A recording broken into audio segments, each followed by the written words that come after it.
기도하겠습니다. 좋으신 아버지 하나님, 오늘도 저희들에게 이 아침을 허락하여 주시고 주의 말씀 가운데 출발할 수 있게 하시니 감사를 드립니다. 주님, 주님의 오심을 기다리는 이때에 저희들이 주님의 말씀 붙들고 깨어서 주님께서 원하는 삶을 잘 준비하며 기다리게 하여 주시옵소서. 그래서 아버지 하나님, 주님 오셨을 때 잘하였다 충성된 종이라 칭찬받는 삶이 되게 하여 주시옵소서. 우리 구주 예수 그리스도 이름으로 기도드립니다. 아멘. 오늘 우리에게 주신 말씀은 누가복음 12장입니다. 본문 읽기는 12장 13절에서 21절입니다. 무리 중에 한 사람이 이르되 선생님 내 형을 명하여 유산을 나와 나누게 하소서 하니 이르시되 이 사람아 누가 나를 너희의 재판장이나 물건 나누는 자로 세웠느냐 하시고 그들에게 이르시되 삼가 모든 탐심을 물리치라. 사람의 생명이 그 소유에 넉넉한 데 있지 아니하리나 하시고 또 비유로 그들에게 말하여 이르시되 한 부자가 그 밭에 소출이 풍성하매 심중에 생각하여 이르되 내가 곡식 쌓아 둘 곳이 없으니 어찌할까 하고 또 이르되 내가 이렇게 하리라. 내 곡간을 헐고 더 크게 짓고 내 모든 곡식과 물건을 거기에 쌓아 두리라. 또 내가 내 영혼에게 이르되 영혼아 여러 해 쓸 물건을 많이 쌓아 두었으니 평안히 쉬고 먹고 마시고 즐거워하자 하리라 하되 하나님은 이르시되 어리석은 자여 오늘 밤에 내 영혼을 도로 찾으리니 그러면 내 준비한 것이 누구의 것이 되겠느냐 하셨으니 자기를 위하여 재물을 쌓아두고 하나님께 대하여 부여하지 못한 자가 이와 같으니라. 아멘. 오늘 우리에게 주신 말씀은 하나님 나라에 합당한 삶에 대해서 전해주는 말씀입니다. 예수님께서는 계속해서 바리새인의 그 외식을 비판하시면서 누룩을 조심하라고 말씀하십니다. 누룩은 눈에 잘 보이지 않습니다. 그런데 그것이 밀가루 속에 들어가면 막 부풀어 오는 것을 볼 수가 있습니다. 외식도 그렇습니다. 처음에는 눈에 잘 띄지 않습니다. 그리고 경건한 것처럼 보입니다. 하지만 그 외식은 겉모습만 경건하게 보일 뿐 하나님 앞에서 부유하지 못한 삶입니다. 그래서 우리는 참 경건과 외식을 분별해야 합니다.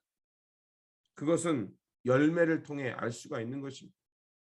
외식인지 그것이 참된 경건인지는 하나님 앞에 심판됐을 때 무엇이 그 속에 있는가를 드러내고 결국 그 열매를 통해 외식인지 참된 열매인지 경건인지 우리가 알 수 있는 것입니다. 그러면서 예수님께서는 사람을 두려워하지 말고 우리 영혼을 저 지옥불에 던질 수 있는 하나님을 두려워하라고 말합니다. 이 땅에서 참되게 살아간다는 것, 참된 경건의 삶은 하나님을 경외할 줄 아는 것, 하나님 앞에 살아가는 삶임을 알고 하나님의 그 두려움을 알고 하나님 앞에서 참되게 의롭게 살아갈 줄 아는 것이 바로 이 땅에서 잘 사는 것입니다. 한 사람이 재산의 나눔의 문제를 가지고 주님 앞에 나옵니다. 아마 이 사람은 주님의 권위는 인정했던 것 같습니다. 그래서 주님께서 자신의 형에게 말을 하면 유산을 공평하게 나눠줄 거라고 생각했던 것 같습니다. 그런데 오늘 본문의 말씀을 보면 예수님은 불과 같이 화를 내십니다. 누가 나를 너희의 이 재물이나 재판하는 재판관으로 생각했느냐. 그러시면서 주님께서 말씀하시죠. 탐심을 조심하라. 탐심은 결국 하나님 앞에서 결국 불행한 삶을 살게 한다는 것입니다. 이 세상에서 참되게 살아간다는 것, 하나님 앞에서 경건하게 살아간다는 것은 소유의 많고 적음에 있지 않다는 것입니다. 그러면서 주님께서는 한 어리석은 부자의 비유를 말씀하십니다. 이 비유가 말하는 것은 바로 하나님 앞에서 어떤 삶이 부유한 삶이냐는 것입니다. 이 비유 속에 나오는 부자는 아마 열심히 살았던 것 같습니다. 그래서 많은 재물, 많은 농사에 소산을 그 소출을 갖게 됐습니다. 그런데 그는 그 많은 것 재물로 인해서 그것을 허락하신 하나님을 잃어버렸고 또 그것과 함께 나누는 이웃이 사라졌습니다. 그러자 하나님께서 하룻밤에 그 저녁에 그의 생명을 데려가시자 그가 쌓아뒀던 거 아무런 쓸모가 없는 것이 되었습니다. 하나님 앞에서 부유한 삶이란 결국 우리에게 이 땅의 삶을 허락하신 하나님을 경외하고 그리고 그 이 땅에서 우리가 얻게 된 그 소산물을 가지고 우리와 함께 살아가는 이웃들과 하나님의 은혜를 나누며 살아갈 줄 아는 것이 하나님 앞에서 부유한 삶입니다. 그래서 하나님께서는 우리의 삶에 무엇이 필요한지 또 우리가 무엇을 우선순위에 두고 살아야 되는지를 다 안다는 것입니다. 그래서 주님께서 다시 한번 이 말씀을 하시죠. 마태복음에도 있는 말씀이죠. 우리가 먼저 세상 것이 아니라 하나님 나라의 것, 하나님의 의에 하나님께서 기뻐하는 것을 구하며 살아가는 것이 하나님 나라의 합한 백성이요 하나님께서 기뻐하는 백성이라는 것입니다. 그리고 절대로 우리가 하나님 앞에서 그 가진 것을 자랑해서는 안 된다는 것을 말씀하시고 우리는 하나님으로부터 잠시 관리를 맡은 청직이라는 것을 기억하면서 주님 오셨을 때 주님 앞에서 주님이 맡겨진 삶을 가지고 그 열매를 풍성히 가지고 나가서 하나님 앞에 칭찬받는 삶이 되어야 함을 말씀하십니다. 그러면서 주님께서 다시 한번 재림을 기다리는 삶에 대해서 말씀하십니다. 주님께서 언제 오실지 우리는 알 수 없습니다. 그렇게 우리는 우리에게 주어진 시간을 열심히 착실하게 살아가는 것입니다. 그리고 주님 앞에서 충성된 종으로 하루하루 최선을 다해 살아가는 것입니다. 그래서 주님께서 오셨을 때 그 주님의 오심을 알고 기뻐하며 주님을 맞이하며 주님 앞에서 맡겨진 삶에 그것을 가지고 나와서 칭찬받는 삶이 되어야 합니다. 그리고 주님께서 이 땅에 불을 던지러 오셨다라고 말씀하십니다. 불은 모든 것을 태우죠. 태운다는 것은 무엇을 말하겠습니까? 거짓 평화를 태워버리겠다는 것입니다. 주님께서 이 땅에 불을 내리러 오셨다는 것은 참된 회개의 불, 그래서 이 세상의 거짓을 불태우고 또 이 불은 퍼져가는 특성이 있습니다. 그래서 하나님의 참된 평화가 온 열방에 온 땅에 들불처럼 퍼져나가기를 원하셨다는 것입니다. 그래서 다시 한번 주님께서 이렇게 말합니다. 내가 너희들에게 평화를 주기에 왔느냐? 그렇지 않다는 것입니다. 불화를 주려고 왔다는 것입니다. 여기서 이 말씀하는 불화는 무엇을 말할까요? 거짓과 충돌하는 불화를 말씀하시는 것입니다. 세상이 만들어 놓은 것, 사람들이 만들어 놓은 가치, 그것의 전복을 말하는 것입니다. 복음 앞에서 그런 것들이 다 불 앞에서 태워질 때, 그런 것들이 주님 앞에서 다시 한번 무너져 내릴 때 주님과 함께 새롭게 건설되는 하나님의 나라, 하나님의 복 가운데 살아갈 수 있다는 것입니다.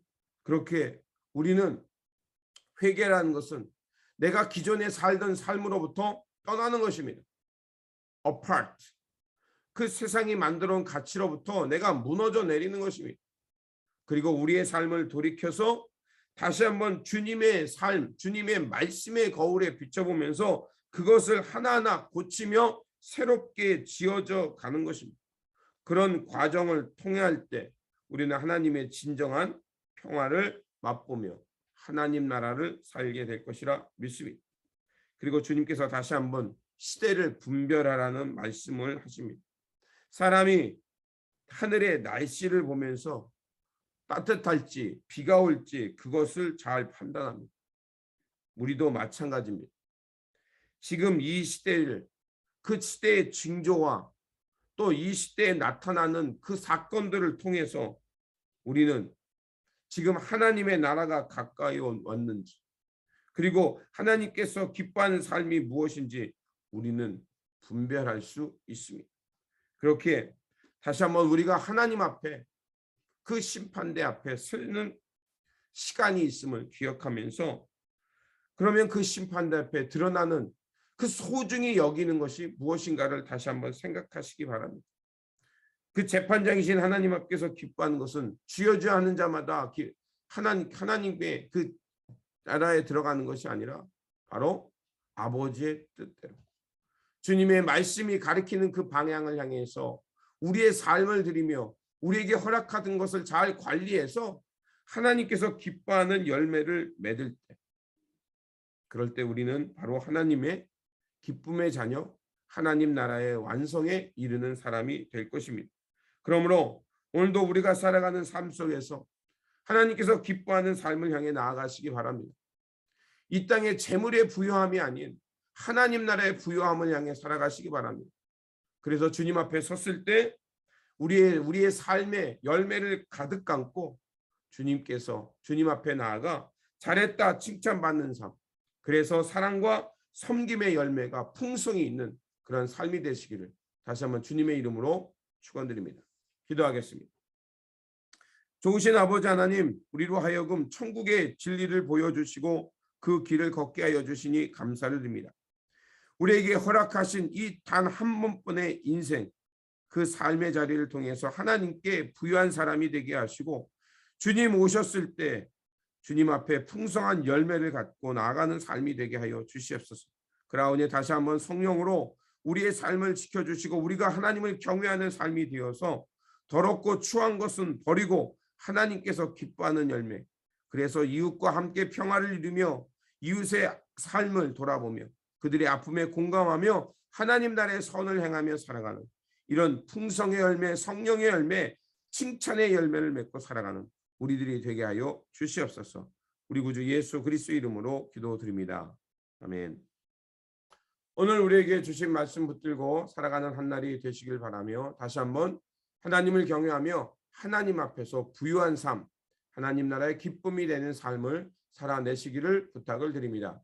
주님의 평안이 함께 하시기 바랍니다.